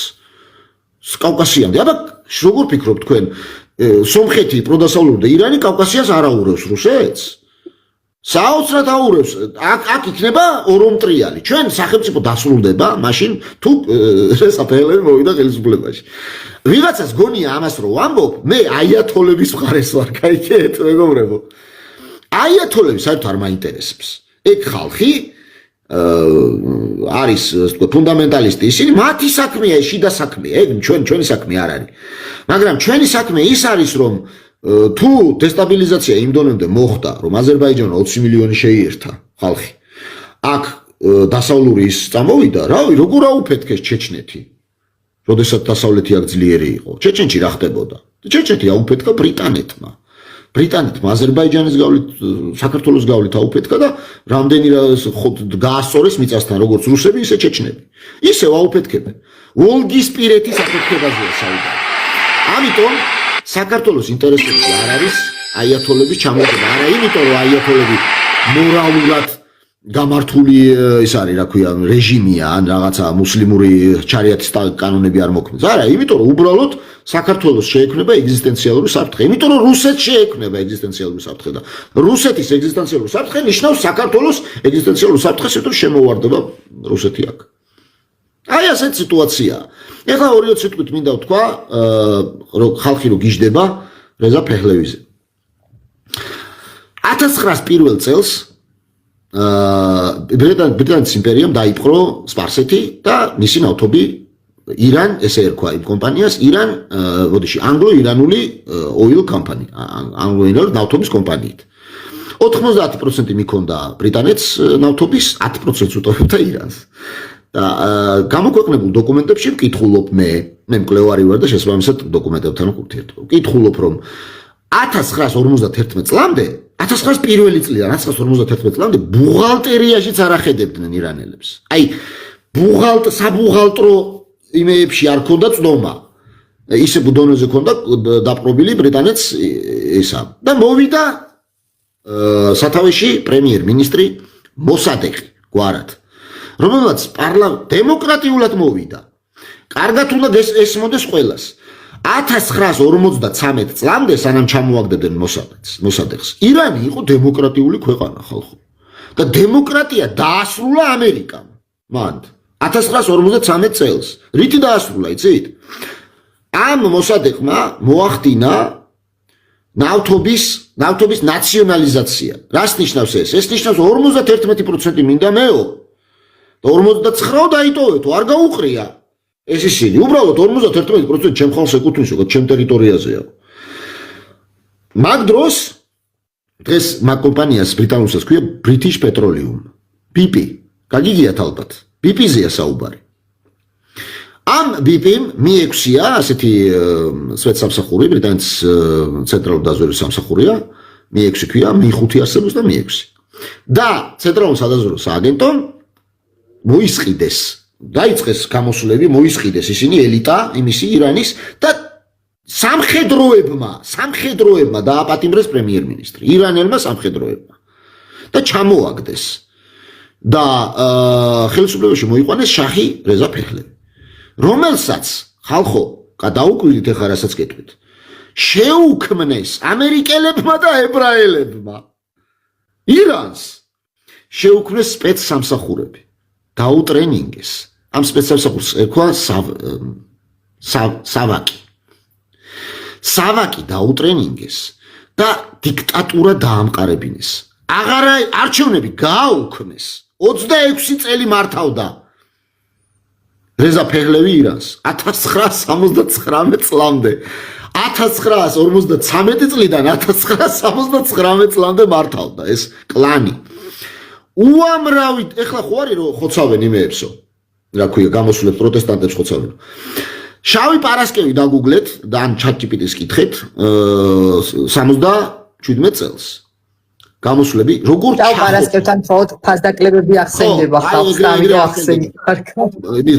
პარასკევის ლოცვის შემდეგ გამოვიდა ის რა ქვია ხალხი პარასკევის ლოცვა მოგეხსენებათ პარასკევის ლოცულობენ მუსლიმები პარასკევის ლოცვის შემდეგ გამოვიდა უზარმაზარი პროტესტი და რეზა ფეხლოვმა გასცა ბრძანება რომ დახოცეთ ეს ხალხი დახოცეს სხვადასხვა მონაცემებით 2000 კაცამდე მაშინ გარდაცვლილი ეს რაც ვიცით რამდენი ეგ გარდაცვლილი ეს არავინ არ იცის კაცო იქ ჩაფარცხეს ეს ხვდებით ეს ადამიანი ცხოვრობდა ოქროებში და უზარმაზარი უთანასწორობა იყო ეკონომიკური ელიტებსა და ჩვეულებრივ ხალხს შორის ამ ფონზე მოვიდა ისლამური რევოლუცია 1979 წელს აიათოლების რეჟიმი რომელიც ახლა არის ანუ რის თქმა მინდა რა მეგობრებო ხვდებით რომ ეს ემოციური ასე ვთქვათ ლაპარაკი რომ აი თავისუფლება იყო და ასე შემდეგ ეს იყო ფასადი რომელსაც ქმნიდა მაშინდელი ელიტები იმის დასავლეთის დახმარებით იმისათვის რომ დღეს ეს სურათები შენარჩენებულიყო არა და იყო საოცარი დიქტატურა და ეხლა მე იმას კი არ ვამბობ რომ ეხლა რომ ჩანაცვლა ამ რეჟიმით რამით ის ჯობია არა ორი სხვა ბოროტებაა აი ეს უნდა მოვიშოროთ ჩვენ ეს აზრები რომ აი ერთი ჯობია მეორეს არა ორივე ცუდია ხვდებით უბრალოდ ეხლა გიორგი რადგან ყველობებზე მიდგა საქმე და წარსულთან პარალელები გავავლეთ ეხლა მინდა იცით როგორ გკითხოთ რადგან ვთვლით და ვიცით მეც გეთანხმებით ამაში რომ ხელოვნურად ხდება და თითქოს ფერადი რევოლუციის გადათამაშება უნდათ აქაც ხელოვნურად ხო არ ზრდიან დაღუპულების ციფრებს ან ხო არ ფიქრობთ რომ მათი მხრიდან შეიძლება იყოს ეს ხალხი ხელოვნურად მოკლული იმისთვის რომ სურათი დაამძიმონ თქვენ როგორ ფიქრობთ ამას მე გეტყვით რა ძალიან რთულია ხოლმე ცხელ ინფორმაციაზე როცა ვრცელდება პროპაგანდისტული ნარატივები პროფესიონალ მკვლევარმა რამე ზუსტად თქვას არის ამის გამორიცხვა არ შეიძლება რომ გაზრდილია ციფრები რა თქმა უნდა არ შეიძლება მით უმეტეს აი ამ უახლესი გამოკვლევებით რაც მაქვს ჩანს ის რომ ნედი აფინანსებს რამოდენიმე ნედის National Endowment for Democracy აი ეს არის სპეცსამსახური ამერიკის შეერთებული შტატების რომელიც გადატრიალებებს აფინანსებს ხოლმე ეს არის IRI გაგიგიათ ხო IRI NDI ეს მაგათი ქვე ისინია ყველებს ვინცდებს ხოლმე ეს კომპანია ეგ არის სპეცსამსახურების ისინი და ეხლა რაც მე ზუსტად ვიცი აბსოლუტურად ზუსტად აი ეს 20000 რო გაჟღერდა ციფრი ეგ 20000 გაავრცელა ნედის დაფინანსებულმა ადამიანის უფლებების ბრჭყალებში სააგენტომ აქედან გამომდინარე ამის ნდობა საეჭვოა თუმცა არც იმას გამოურიცხავ რომ აითოლების რეჟიმმა ასე ვთქვათ ხოცა ხალხი აქ რამე წინააღმდეგობა არაფერი არ არის მაგათ ეგ შეუძლიათ და სრულიად ნორმალურია მაგათთვის აქ იყო ნათქვამი რომ ქართველებიც არის ძალიან ბევრი უკვე დაღუპული არის ხარო ფერეიდნელებზე იყო ხო აი ასეთი ამბავია ძვირფასო მეგობრებო რომ და უნდა ვიცოდეთ რომ ძალიან სამწუხარო ადამიანური ტრაგედიები ვერაფერს მათ იმის გარდა რომ ადამიანურად გქონდეს მწუხარება მაგრამ ჩვენ უნდა გვესმოდეს რომ ადამიანური მწუხარება აზე არ დგას სახელმწიფო ინტერესები სამწუხაროდ რა ეს უნდა გვესმოდეს რომ სხვა ძალები ჩვენს ემოციებზე თამაშობენ რომ თავისი ინტერესები გაატარონ და აქედან გამომდინარე მათთვის ის ადამიანები ისინი მერე ვაიმე აი სისხლიანი რეჟიმი და შემდეგ მოყავთ კიდე უფრო შეიძლება სისხლიანი რეჟიმი ხვდებით მეგობრებო და ფასაც ქმნიან რომ რაღაც დემოკრატია დაამყარეს და აი ეს ძალიან საშიშია და ჩვენ ეს უნდა ვიცოდეთ რომ ეს ესე ხდება აი მე რო წიგნებს ვასახელებ მე რო რაღაცებს ვიძახი ხალხს გონია ჩემ მოსაზრებებს ვამბობ მე დოკუმენტები მაქვს ამისი ხვდებით და დოკუმენტებიდან ვლაპარაკობ აქედან გამომდინარე მაგალითად აი deep states რო ამბობენ ხო გაგიათ ეს deep state თვალეს deep state აი წაიკითხეთ ფანტასტიკური წიგნებია დოკუმენტური მეების რა ქვია ყოფილი სპეცსამსახურების დაწერილი მეების ყოფილი საერთოდ სპეცსამსახურის ყოფილი ნაკლებად არსებობს მაგრამ ну როგორც თვითონ აიდენტიფიცირებენ საკუთარ თავს deep state სხვა ისინია და როგორ მუშაობს სპეცსამსახურები რა მეთოდებით რა მეებით რა ქვია ხო აი ემოციის გამოწვევით კომპრომატების შეგროვებებით აი ეპშტეინის კუნძული ახლა გაგვიგიათ ხო ეპშტეინის ხო რაღაცა გამოვზღვა და ეს ეპშტეინი ვინ იყო მოსადის აგენტი იყო რომელიც აგროვებდა კომპრომატებს, რა ქვია, სხვა ელიტარულ ამერიკულ წრეებზე, იმიტომ რომ ებრაელის ლობის ქონოდა ინსტრუმენტი ზემოქმედებისთვის, სხვა მეებისთვის. და ძალიან მოქმედებს ეს. ახლა შენზე რომ კომპრომატი აქვს რაღაცა, წარმოიდგინეთ რაღაცა იმიჯი გაქვს და უცებ უნდა ვთქვა ეს სამწუხაროდ არასრულწლოვანთან რაღაცა ურთიერთობის კომპრომატი აქვს ვიღაცა შენზე და გეუბნება რომ ზანაც თუ რაღაცას არ გააკეთებ, რაც მე მაწყობს, გამოგიქვეყნებ. რა თქმა უნდა, ამ კომპრომატის შემდეგ ბევრი ხო, ამიტომ ეს არის ძალიან რთული სქემა. აი ნახეთ თქვენ ისაუბრეთ იმ საფრთხეებზე, რაც შეიძლება ტორილთა ნაკადის გადმოსვლამ ამიერკავკასიაში მოიტანოს საქართველოსთვის უარყოფით კონტექსტი, რა თქმა უნდა, ეგ გასაგებია, მაგრამ მე ცოტა სხვა კუთხით მინდა ირანის განხილვა, თქვენი აზრი უფრო მაინტერესებს სხვა კუთხით. ნახეთ, შიდა დაპირისპირება ძალიან ადვილია მოხდეს იმ ქვეყანაში, სადაც მულტირელიგიური წარმონაქმნია და მოსახლეობა, ხო? ეს ვიცით, რომ ეხლა უკვე იქ მეჩეთები იწვება, იქ ძირძველი სპარსელები, ეგრეთ წოდებული ბჭყალებში, ირანელები ებრძვიან უკვე ისლამურ სამყაროს და იქ დაპირისპირება უკვე რელიგიურ იმაზე გადავიდა რა. და თან კიდევ აი აქედან როდესაც დასავლეთი უფითილებს, ხო, ეს ამის გაღვივება ძალიან ადვილი იყო ირანში, ეს გასაგებია. მაგრამ აქ ხდება აი რუსეთი, ინდოეთი, ჩინეთი, პაკისტანი, ეს ყველა ქვეყნები, რომლებიც ჩვენ ჩამოვთვალეთ, თუ ჩაერივნენ ამერიკის შეერთებული შტატები უკან დაიხევს, რა თქმა უნდა, და თავის გავლენებს შეარბილებს ირანზე თავდასხმებს და საერთოდ გადაზდო აი ეს თავდასხმა, საჰაერო თავდასხმა უკვე გადაწია, იმიტომ რომ მოთხოვნა იყო კიდევ აი ომანის, რა ქვია, ემირატებისა და იმ ქვეყნების მიერ კიდევ სამი ქვეყანამ მოითხოვა, რომ შეაჩერე ეს თავდასხმები, იმიტომ რომ შეიძლება ირანმა ორმუზის სრუტე გადაკეტოს და ჩვენი საქმე, რომ ეს მეხუთედი რომ გაედინება აქედან ამ სრუტის დახმარებით ნავთობი საერთოდ მსოფლიოში რომ იშლება, ეს შეიძლება დავზარალდეთ, შეიძლება კი არა აუცილებლად დავზარალდებითო და ეხლა თუ ომანი, თუ ყატარი და თუ ემირატები ამის პრეტენზიას განუცხადებენ და უკვე განუცხადეს ამერიკის შეერთებულ შტატებს, თქვენ როგორ ფიქრობთ, ამერიკის შეერთებულმა შტატებმა დროებით დაიხია უკან, თუ ეს იქნება უფრო გრძელვადიანი უკან დახევა? მაგრამ ყურადღებისთვის პასუხს ქვევიდან მოვისმენ და დაგემშვიდობებით ძალიან საინტერესო. ძალიან დიდი მადლობა. ღმერთმა კარგად გვამყოფოს. დიდი ალბათობით არაფერი დარტყმა არ იქნება და არც როგორ არის იცით, ხო, ირანის ჩამოშლა მხოლოდ შიგნიდან არის შესაძლებელი. მხოლოდ შიდა მაიდანით არის შესაძლებელი. ანუ ძალის პროექცირება ამერიკას არ შეუძლია უკვე ამ რეგიონში ესეთი ძალით. არ შეუძლია. კიდევ მეორე მულტიპოლარული სამყარო. ადრე თუ ერაყში შევარდა ამერიკა და ვერაფერი ვერ გააკეთა და გაასწორა ერაყი, რა ვიცი, მიწასთან და 9 მილიონი ბავშვი მოკლა. გაეროს მონაცემებით.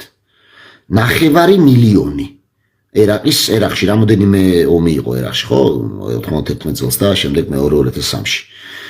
და მაშინ ვერავინ ვერ გააკეთა. დღეს ეს სიტუაცია აღარ არის.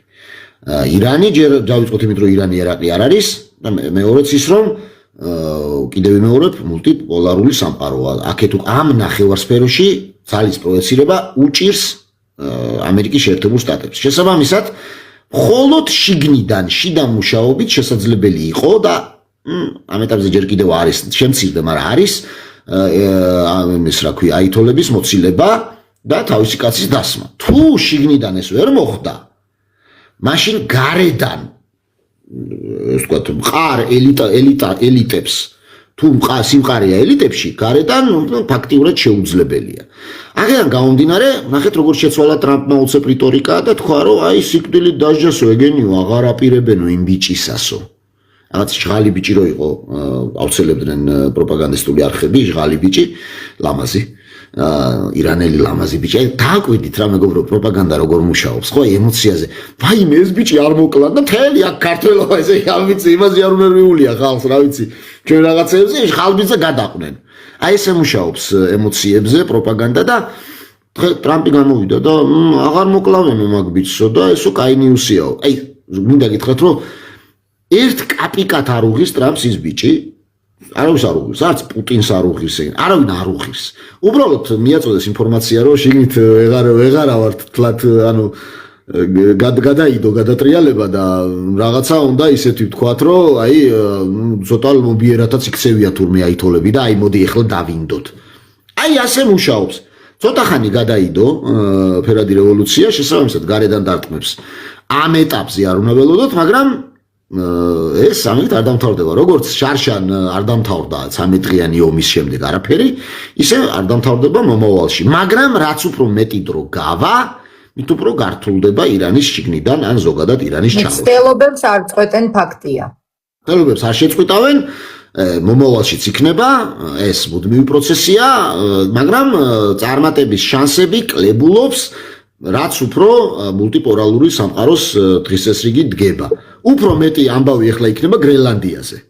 ირანი ცოტა ჩაცხრება, ცოტა ხნით მაინც. მაგრამ ნუ გამორიცხული მაინც არაფერი არ არის, ეს არაპროგნოზირებადი ამბავია, მე კი არა ამას თვითონ სამსახურებიც ვერ პროგნოზირებენ დიდი ალბათობით, მაგრამ როგორც ჩანს და როგორი სიგნალებიც მოდის ამ ეტაპზე ცოტა ხანი გადაიდო ირანის აითოლების ჩამოშლა. თუმცა ნახოთ დაველოდოთ მოვლენებს. ბატონო გიორგი, რადგან მსოფლიო ქაოსზე საუბრობთ და მულტიპოლარულობაზე და გადაერთო მსოფლიო სხვა კურსზე, ხო? ეს 30-35 წელიწადში ერთხელ ისტორიიდან მოყოლებული ვიცით, რომ ეს გადაწყობები ხდება ხოლმე და ამ პოლუსების ცვლილების პერიოდში ჩვენი ქვეყანა მუდმივად ქარცეცხლში ეხვეოდა ხოლმე და ეხლა მინდა ესე დაგისვათ შეკითხვა. რა როლი აქვს ამ გადაწყობის პერიოდში თქვენი აზრით კავკასიას, რა გავლენას ახდენს მსოფლიო გადაწყობის პროცესი თვითონ კონკრეტულად ეხლა ჩვენს ქვეყანაზე და გვაქვს თუ არა შანსი უსისხლოდ და რაღაცა ძალიან დიდი ქაოს შანსი თუ გვაქვს თორე რამდენად გამოიყენებს ამას საზოგადოებას სწორად ეგ მეორე საკითხია შანსი თუ აქვს ჩვენს ქვეყანას შვიდობიანად გამოძვრეს ამ სიტუაციაში და ყოველი ქარტეხილის პერიოდში რომ პირველი ჩვენ შევასკდებოდით ხოლმე ყველაფერს თუ გვაქვს იმის შანსი რომ ამ ყველაფერს ავერიდოთ რა თქმა უნდა ჩვენ ვართ გეოპოლიტიკური ობიექტი და არა სუბიექტი ეს რას ნიშნავს ეს ნიშნავს რომ ჩვენზე ბევრი რამე არ არის დამოკიდებული მაგრამ ჩვენ პოზიციონირება მაინც შეგვიძლია ანუ ძალის პროექცირება ჩვენ არ შეგვიძლია რაღაცა მაგრამ პოზიციონირება შეგვიძლია როგორ იცით რომ ზუსტად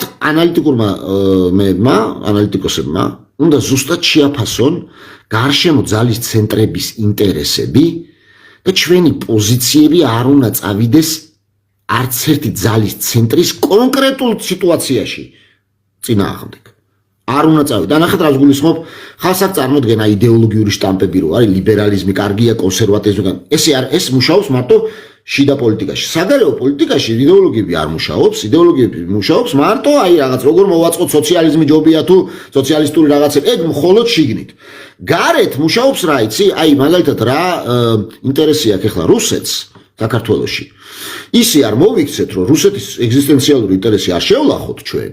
რა ვიცი, რაღაცა არ მოგვიქციოს რომელიმე, რა ვიცი, ვიღაცეები. ან პირიქით რა ინტერესი აქვს სიტყვაზე ამ შემთხვევაში ჩინეთის ძალის პროექციას აქ ხომ არ შეუშლის რამეს და სად მოხდეს ისე რომ გადაკვეთა მოუძებნოთ ამ ინტერესებში რომ ფული ვიშოვოთ. თემით როგორი სიტუაცია? აი ესე მარტივად არის, ანუ სინამდვილეში საქმე. მეორე რამდენად ახლა რა ქვია გვაწყობს ჩვენ მაგალითად რაცა სამხრეთიდან შემოვიყვანოთ რაცა დიდი მასები იმის რა ქვია ჩანაცვლება არ მოხდეს დემოგრაფიული. აი რა თქმა უნდა არ გვაწყობს აქაც უნდა რაღაც ჯაჭვისპერანგი შემოვაქსოვოთ საქართველოს. ბატონო გიორგი, რადგან აქ საკითხამდე თქვენით მიხვედით, მოდი ეს ამ თემასაც შევეხები და გკითხავთ. მე მეტწილად საგარეოზე მინდოდა თქვენთან საუბარი, სასწავლო პოლიტიკაზე არ ვაპირებდი, მაგრამ რადგან თქვენ თვითონაც ამ კუთხით შეეხეთ საკითხს, აი მიგრაციის პოლიტიკაზე რას ფიქრობთ საქართველოში, რამდენად კაცრი უნდა იყოს და იმ შემოდინება რო ხდება ახლა ამ რაოდენობით ამაზე რა პოზიცია გაქვთ? ნახეთ მეგობრებო, მიგრაციის ჩვენმა კარგად გვესმოდეს, რომ მიგრაციის ნაწილი არის მხოლოდ პატარა ნაწილი მთლიანად პრობლემის. მიგრაციის ნაწილი არის აბსოლუტურად, ასე ვთქვათ, კიდევ ერთი ჯაჭვისპერვანგია ამ მხრივ შემოსაქცევი საქართველოს. ამაზე ორი აზრი არ არსებობს, მაგრამ ეს ხომ მხოლოდ დემოგრაფიის ძალიან მცირე ნაწილია. აი მაგალითად ახლა სულ შემოვაქსოვოთ ჯაჭვისპერანგი საქართველოს და გავამკაცროთ მაქსიმალურად. ამით ჩვენ დემოგრაფიულ პრობლემას ვერ მოვაგვარებთ. შევანელებთ. მაგრამ ეს არ არის პრობლემის მოგვარება. აქ საჭირო არის სუბსიდირება მრავალშვილიანი ოჯახების, თქვათ, შეზღუდვა აბორტების პირველ რიგში. ჩვენ გვაქვს ესეთი ახალისება და გამკაცრებაც. რაღაც როგორ არის ცით ბევრი რაღაც გაკეთება შეიძლება ისე რომ არც მწვადი დაწვა და არც შამფური დაწვა. ეხლა ჩვენ ქრისტიანული ერი ვართ. ხო, ქრისტიანები ვართ, ხალხი იხოცებოდა ამ რელიგიისთვის და მართლმადიდებელი ხალხი ვართ. რამდენად შეიძლება მართლმადიდებელი იწოდოს ელიტა ან ქვემოთა მხარე, ან ზემოთა მხარე, რომელშიც აი ახლა ამ წუთას ჩვენ რო ვსაუბრობთ, 10 საათთან ვსაუბრობთ, 12 წუთია. ორი ბავშვი მოკლეს საქართველოში აბორტით. აი ამ პერიოდში, რაც ჩვენ ვსაუბრობთ. დაახლოებით 15, ბოლო მონაცემები ჩემცი და 15000-ია წელიწადში, მაგრამ 20000 იყო სულ რამოდენიმე წლის წინ. აი რო ვიანგარიშოთ 15000-იც კი გავყოთ დღეების რაოდენობაზე, მე საათების რაოდენობაზე, საათში ერთ ადამიანს მაინც ასე ვთქვათ, იღუპება საქართველოში ბავშვი. ანუ დემოგრაფიის პრობლემა ისეთი კომპლექსურია, რომ ჩვენ თუ ეს კარგად არ აღვიქვით, რომ ეს შემოდინებები ანუ სიკვდილიანობას ვერ შევაჩერებთ, ისი გამოსწორებად შეგვიძლია ის უნდა გამოვასწოროთ. ანუ ეკონომიკური ემიგრაციის ის უნდა მივხედოთ, როგორ უნდა მივხედოთ? იმით უნდა მივხედოთ, რომ მაქსიმალურად ეკონომიკა გავაძლიეროთ რიცი შიდა წარმოებით. ცოტა პროტექციონიზმით აუცილებლად საჭირო არის რომ შიდა წარმოების ის მოხდეს. ეხლა ფასების იმაზე რომ დაიწყო ხო საუბარი. ეს საუბარი და საუბრად კი არა, პოპულისტური კი არ უნდა იყოს. არსებობს საკმაოდ უნდა აისახებოდეს. ანუ სახელმწიფო უნდა მიხედოს ბაზარს. ბაზრის მიშვება ესე არ არსებობს ლიბერტარიანიზმი. ბატონო გიორგი, ნახეთ ბაზრის კონტროლი არ შეგვიძლიაო ერთი პერიოდი ხელისუფლება ამას აჟღერებდა წლების განმავლობაში. თავისუფალია ბაზარი და კონტროლი შეუძლებელია ჩვენი მხრიდან და ეხლა გააკეთეს ეს განცხადება მათ რომ შეუძლიათ და ჩაერევიან ბაზრის კონტროლში ფასებს. როგორ არის იცით? კიდე გეუბნევით ხალხო რა. წერანაც ახსენი რომ ეს ადამიანები საიდანაც დებენ დასკვნებს, ეს არის ის პოლიტიკა, რაც ასწავლეს მათ დასავლეთში. ესენი გაცვლით პროგრამებში მონაწილეობდნენ მასკის პროგრამა, ესე ერქვა მასკის პროგრამა და ასე შემდეგ. და იქ ასწავლიდნენ, აი თავისუფალი ბაზარი უნდა იყოს, ეს უნდა იყოს, ეს უნდა იყოს. მინდა გითხრათ, რომ სოფლიოში არ არსებობს თავისუფალი ბაზარი. არსებობს ეს თირამე. ისევე როგორც დემოკრატია არის ფასადური სიტყვა. ო, არ არსებობს თირამე. ნახეთ, რატომ ეუბნეოდნენ ამას საქართველოს? იმიტომ, რომ სუსტ ქვეყნებს თუ მოელაპარაკები თავისუფალ ვაჭრობაზე, საერთაშორისო მხრივ, აი თურქეთი და საქართველო თუ მოლაპარაკებიან თავისუფალ ვაჭრობაზე, ყოველთვის სუსტი აგებს. ყოველთვის. რატომ? იმიტომ, რომ აქედან შევერაფერს ვერ გაიტან ისეც როგორც ისე, ის შემოიტანს ყველაფერს. როგორც ჩინეთი. აი რაც ტემუზე ხო ვიწერთ ხოლმე ყველაფერს, ხო? ანუ ეს ხო, ანუ ჩინეთი მოიგებს აუცილებლად. და საქართველოს რა უნდა გაიტანო ჩინეთში? ხო, ინო რაღაც 30000 ბოთლი, რაღაცა. რა არის ჩინეთისთვის აი 30 მილიონი კაცი გამორჩათ აღწერა რო ჩაატარეს ძალიან უხარო და ზუსტი აღწერა იმდენი არიან. ანუ თავისუფალი ვაჭრობა მხოლოდ მაშინ არის სასარგებლო, როდესაც ხარ ამერიკა. და ამერიკაც კი რომ მიხვდა, რომ ჩინეთი გაძლიერდა, ტარიფები დაუწესა. სად არის თავისუფალი ვაჭრობა? აღარ არის თავისუფალი ვაჭრობა. თავისუფალი ვაჭრობა არის მხოლოდ გლობალისტური ნარატივი, რომელიც არ ემსახურება საქართველოს ინტერესებს. ამიტომ ეს უნდა კარგად ესმოდეს ყველას. ბატონო გიორგი, რადგან გადავედით საქართველოს ჭრილზე და ეკონომიკაზე, მე ერთი ძალიან კომპეტენტურ ეკონომისტის თავაზე ეხა ბატონ კოლხს გავუგზავნე მოწვევა მალხაზ ჩიქობავას და ვთხოვე ამოვიდეს თუ ეცლება რამოდენიმე კითხვით თვითონაც რომ შემოიფარგლოს და ერთმანეთშიც გაისაუბროთ. ხო, ვიცი და ვერკვევი რა თქმა უნდა. ხო, და მაგიტომ მინდოდა, რადგან ეკონომიკის საკითხებსაც შევეხეთ, ძალიან დიდი სურვილი მაქვს თუ შეძლოს ბატონი მალხაზიც ამოვიდეს რამოდენიმე სიტყვით ერთმანეთშიც გაისაუბროთ ამ თემებთან დაკავშირებით, იმიტომ რომ თქვენ როგორც ძალიან კარგი მოსაუბრე, ანალოგიურად ბატონი მალხაზიც ყურებადია ძალიან და ძალიან საინტერესოდ ხსნის ყველაფერს. ჯერ პირველ იქიდან დავიწყებთ, რომ 92 წლიდან ლექტორია ჯავახიშვილის უნივერსიტეტის მაკროეკონომიკის და უძლიერესია ამ კუთხით და ხშირად სტრიმებზე ისწავლობს ხოლმე ლაივებში ამ თემებზე და დაღეჭილად უხსნის საზოგადოებას რა არის ზოგადად ეკონომიკა და როგორ იმართება მსოფლიო ეკონომიკა და საინტერესო იქნება თუ ძალიან შემოგვიერთდეს ისიც. რადგან თითქმის ყველა თემას შევეხეთ, ეხლა უკვე ვიტყვი მეგობრებო, რომ კითხვები ვისაც გექნებათ, ვისაც ამოუწურავი იყო ჩვენი პასუხები და თქვათ რაიმე დაგაკლდათ პასუხში, შეგიძლიათ გამოგზავნოთ შემოთავაზება, ამოგიყვანთ, ოღონდ კითხვას დასვამთ და მერე ჩაგიშვებთ.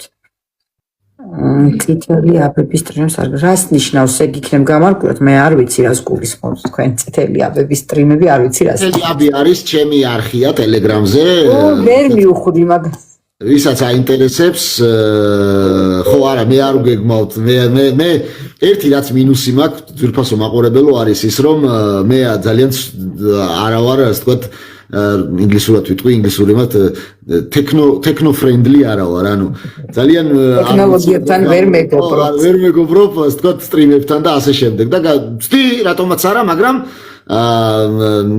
პოსტებად ვიჩვენია ხოლმე და გამოიწერეთ წითელი აბი ტელეგრამ ახს ვერ მივხვდი უცებ რას გულისხმობდა და აქ ამ სივრცეში არ გამიგია ეგ და TikTok-ზე და მაგიტომ გამიკვირდა. თუ კი მოიხერხეთ ბატონი მალხაზი შემოგვიერთდება, მე მგონი ჩემთვის მაქსიმალურად ამომწურავად ისაუბრეთ და ვეცადე მაქსიმალურად ყველა შეკითხვა დამისვა, რაც ჩამოვწერე და ამოვინიშნე, რომ რაღაცა არ გამპარბოდა პროცესებზე და თქვენც თუ დაგჭეთ რაიმე სათქმელი ბატონო გიორგი და გინდათ რომ ამომწურავად მიმართოთ მაყურებელს რა მინდა უთხრა მაყურებელს რა მაყურებელს მინდა უთხრა ესეთი რამე რომ დღეს ისეთი ცხოვრება მოვიდა ძვირფასო მაყურებელო რომ მოგვიწევს გავერკვეთ ბევრ რამეებში და ის გადმოსახედი რომელიც მე მესმის რომ აი მაგალითად ვიღაცა არის პროფესიონალი არ ვიცი რაღაცა ელექტრიკოსი ხო პირობითად ძალიან დიდი პატივისცემა ყველა პროფესიონალს როდესაც ეს თქვა ხარ პროფესიონალი ეს არ ნიშნავს რომ შენ გესმის პოლიტიკა პოლიტიკა ან რელიგია დღეს ხშირად გაიგებთ ხოლმე რაღაც რელიგიაზე მსჯელობენ იმაზე მსჯელობენ ძალიან რთული თემებია მაგრამ ჩვენ მოგვიწევს გავერკვეთ ასეთ რაღაცეებში უფრო ხმად ვიდრე რაღაც მხოლოდ ეს ემოციური თემებია რაღაც ემოციური მორალური გადმოსახედი როდესაც პოლიტიკაზე მსჯელობთ ხალხს აქვს მეთოდოლოგია სადაც არ არის მორალი სადაც არ არის წესიერება, პატიოსნება, ბინძურიაო გაგიგიათ პოლიტიკა. ნამდვილად ბინძურია მორალური გადმოსახედიდან. იმიტომ რომ როგორც კარდინალი რიშელიე ამბობდა, ვინც არის ფუძემდებელი საერთაშორისო კარდინალი რიშელიე იყო ფანტასტიკური, ხოცხოვის იყო, სოციალური პირი იყო, რომელიც მინისტრად მუშაობდა. თქვა ასეთ რამეს ამბობდა. ნახეთ მომისმინეთ მეგობრებო, კაი ამოსაჭრელი იქნება ეს. კარდინალ რიშელიეს მიხედვით სახელმწიფოს არ აქვს სასუფეველში შესვლის უფლება. იმიტომ რომ მას არ აქვს მომავალი სიცოცხლე. მას აქვს აწმყო სიცოცხლე. თუ ადამიანს მომავალში ელოდება ღმერთთან შეხვედრა, მას აქვს საშუალება რომ შეცდომები დაუშვას და იცხოვროს მორალური გადმოსახედიდან, მაგრამ სახელმწიფოს ამის უფლება არ აქვს. სახელმწიფო უნდა არსებობს ეხლა დღეს ამ წუთას. ამიტომ მოუწევს ამორალურადაც იმოქმედოს ხოლმეო. მოუწევს იმიტომ რომ გაატაროს ინტერესები, რომელიც უზრუნველყოფს თავისი მოქალაქეების კეთილდღეობასო. შეიძლება ვიღაცის მოკლა მოუწიოსო. შეიძლება რაღაცა არაზნეობრივად მოიქცეს სადღაც სხვა ქვეყანაშიო. მეტი გზა არ აქვსო სახელმწიფოსო. აიო ინდივიდსო ქრისტიანსო იგი ამბობდა ასე მოქცევის უფლება არ აქვსო იმიტომ რომ მასო სიკვდილის შემდეგო ელოდებაო სხვა ცხოვრებაო და სახელმწიფოს სიკვდილის შემდეგ ცხოვრება არ ელოდება თუ მოკვდება ერთხელ და სამუდამოდ ამიტომ უნდა დავიმახსოვროთ რომ არასდროს არ აყვეთ ემოციებს როცა პოლიტიკაზე საუბრობთ ემოციების დრო პოლიტიკაში არ არის მადლობა ყურადღებისთვის მეტი არაფერი არ მინდა დამეთქვა რა ვიცი თუ ვინმე მოიხერხებდა კიდევ კითხვის დასმა თუ ვინმე საინტერესებს და უნდა სტუმართან რამდენიმე წუთით შეგიძლიათ უკვე ამოხვიდეთ და შეჯამება ერთად გავაკეთოთ შემდეგ საინტერესო რესპონდენტი ხართ და პირველისთვის ესე მინდოდა რომ ყველაფერი ერთად გაგვევლო და გვესაუბრა. მადლობა სტუმრობისთვის და შეჯამებაში ვიტყვი რომ ძალიან საინტერესო იყო თქვენთან საუბარი და ბევრიც ვისწავლე, ბევრიც ჩავინიშნე. სტუდენტი ვიძიო ხოლმე ონლაინის დროს როცა მშოვარი სტუმრები მყავს ვინიშნავ რაღაცებს და მე ამ ყველაფერს გადავხედავ ხოლმე და ძალიან კარგი მონაკვეთების ამოჭრა შეიძლება ამ სტრიმინგიდან რომელსაც Facebook-ზეც და ამ სოციალშიც აუცილებლად გავავრცელებ. დიდი მადლობა სტუმრობისთვის და მადლობა მაყურებელს. შვიდობიან საღამოს გისურვებთ და დროებით დაგემშვიდობებით რაღაც დროს კიდე შემოგიტყუებთ ხოლმე დაგროვდეს პოლიტიკური პროცესები, დუღილის ტემპერატურა რომ კარგი იყოს და ყურებადი იყოს სტრიმი და შემდგომში კიდევ მოგიწევთ აუცილებლად. დიდი მადლობა და ნახვამდის. ნახვამდის.